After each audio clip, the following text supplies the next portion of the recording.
Do I look nice? I look good. Hi, I'm Devon Leger. I run Hearth Music, a local arts promotion agency, and I used to work for Folklife. Worked for 6 years as one of the lead bookers of the festival, assistant director of programs. I kind of grew up around Folklife. When I was younger, when I was in high school actually, I formed a small Celtic band with my friends called Sheep Dip. And we were pretty terrible, but we were coached by my father, who was a street performing musician in his youth, and we learned a lot of the tricks of the trade.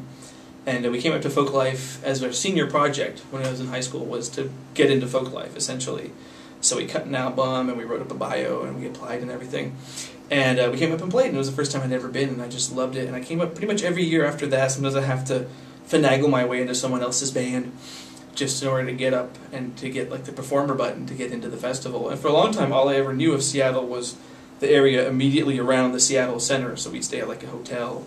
And I knew that area really well, but that was all I knew of Seattle was Folklife. And I'd just be there all day long, nerding out.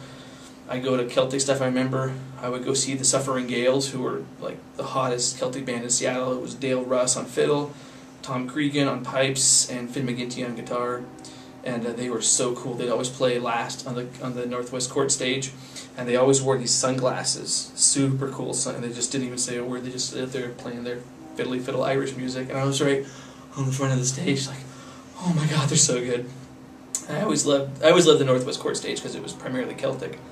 And so then I came up to Seattle later when I went to school. I went to school for ethnomusicology at the University of Washington, and was hired out of the program by Folklife, and it was my dream job, was what I wanted to do. I always wanted to be part of the festival and part of the organization.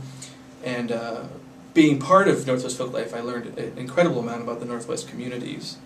And when I was here, I always felt that was the most powerful part of Folklife, was the way it connected to Northwest communities and the way it brought people together from different communities. And I took a lot of those ideas when I started my own business, and I brought those ideas over because they were so inspiring to me as part of Folklife that I wanted to continue some of those ideas outside of my work with Folklife.